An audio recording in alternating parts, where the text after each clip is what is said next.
this. I'd like to bring Peter Benson into the conversation now because I think we're at the point of broadening out to really the role of community in a broad sense.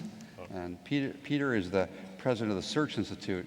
He's really devoted his career to understanding how to mobilize communities on behalf of youth and what the field called positive youth development. And he also has founded a center on spiritual development in children and adolescents. And it seeks to advance knowledge and practice on how we can bring the spirit into communities. Your Holiness, thank you for being present with us and for these moments of great insight and wisdom.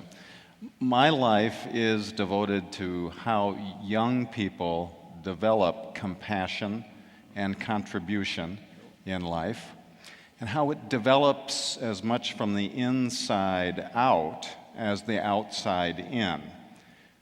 Contribution comes not only from training and teaching, but it is actually discovering the diamond beneath the charcoal. And I'm reminded of Plato, another really old person, 2,500 years ago, who said that youth are not empty vessels to be filled, but flames to be lit. Flames to be lit. I want to speak a bit about how we help young people become alive in the world, to fall in love with their life and to fall in love with all of life. And there really are four major processes about this. One is to discover what one's gift is, what one's unique capacity is. I call this the human spark. The spark. What is it in you? Spark. I ask thousands of young people about their spark. It is amazing what they tell us. What is it about you that gives you joy and energy, that fills you up, that excites you about life? We now know so much more about how American young people define their spark. It's art, sculpture, piano, flute, design, fixing things, being a peace. Some will say my spark is being a peacemaker. Some will say my spark is empathy.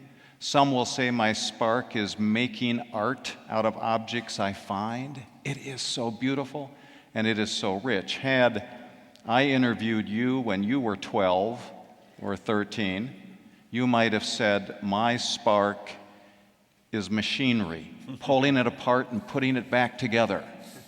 Great joy and great happiness in being able to express that gift. 100% of all youth get the idea of spark like this. All youth want to be known through the lens of their spark. They want people to know what that is. 2/3 of youth in the United States can name their spark very quickly. Another 25% can name their spark, their inner beauty, with just a little gentle probing from caring adults. The spark. Spark also deserves authentic relationship.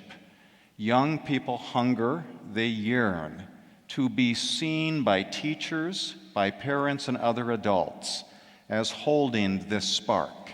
They want to be known in this way.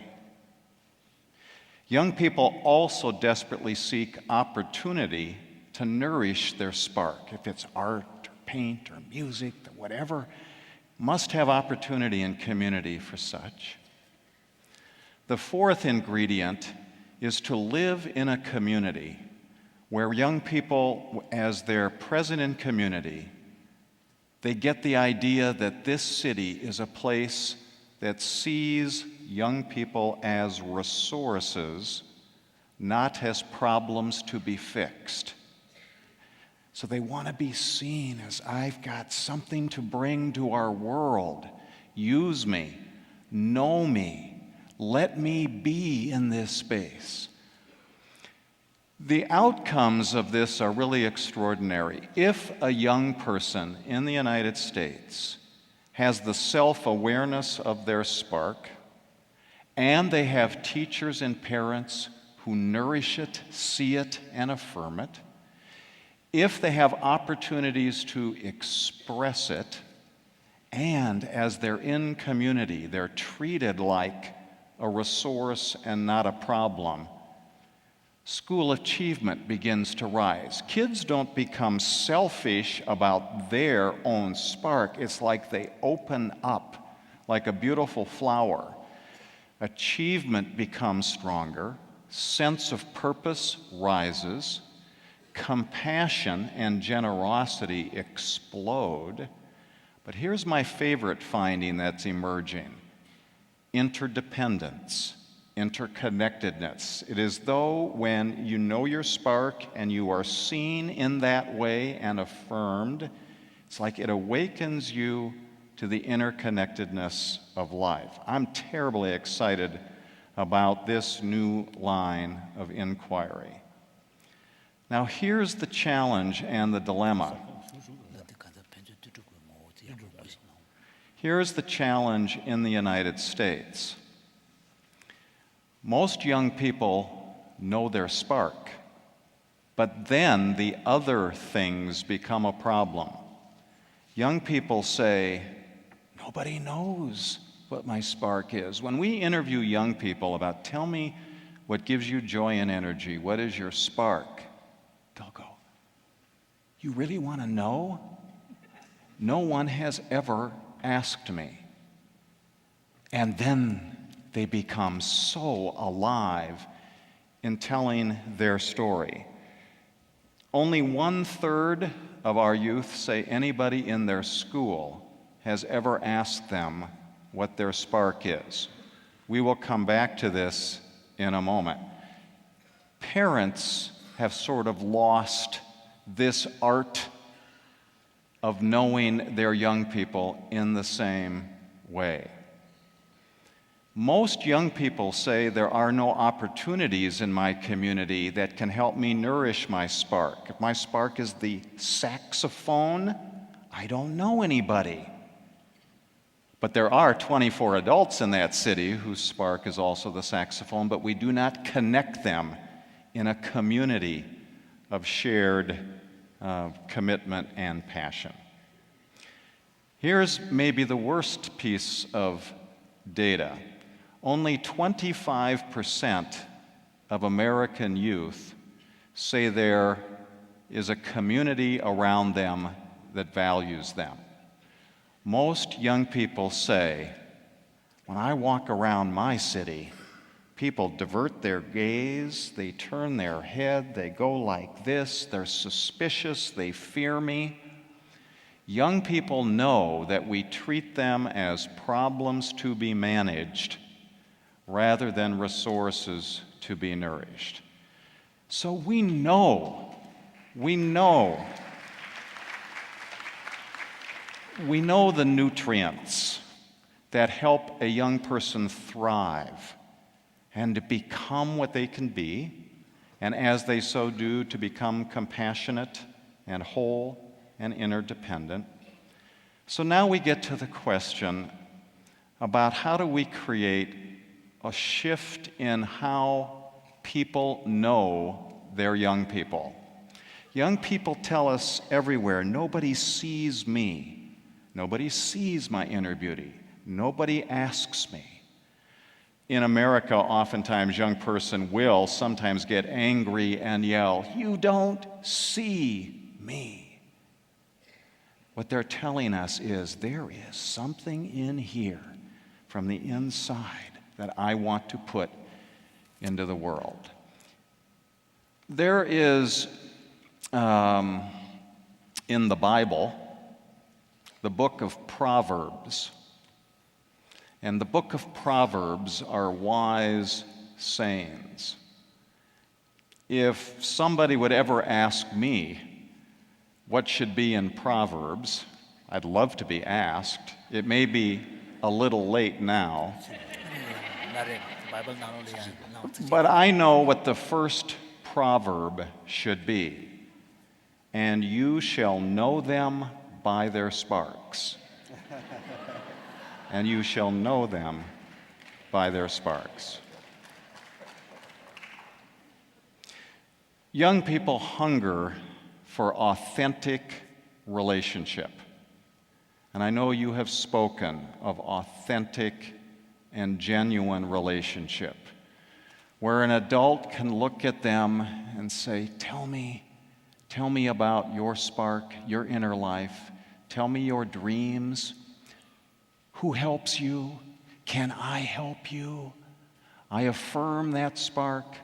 Young people desperately seek authentic relationship, and they tell us it is so absent in their lives, in their schools, in their families, and their communities. I would be so honored if you would share any thoughts about authentic and genuine relationship as we're thinking about teachers and students, parents and their young, community citizens and other people's children, how critical that is. How do we slow down, focus, become mindful, and create authentic relationship? Thank you.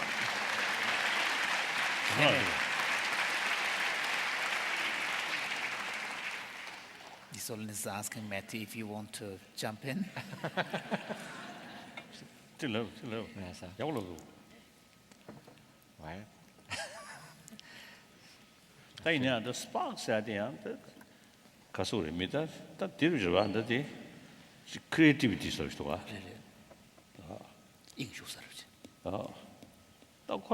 something like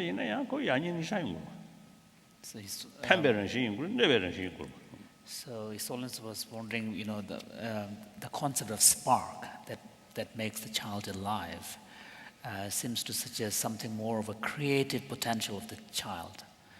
But the focus of that, the basis of that spark could be constructive or could be a destructive activity as well. It could be.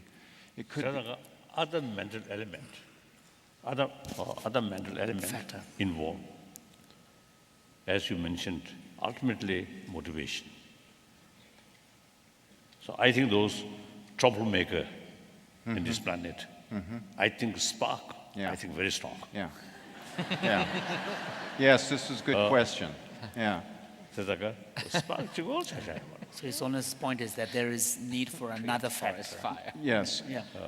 And I fully appreciate that. When I interview young people about the spark, I actually give it a little more definition.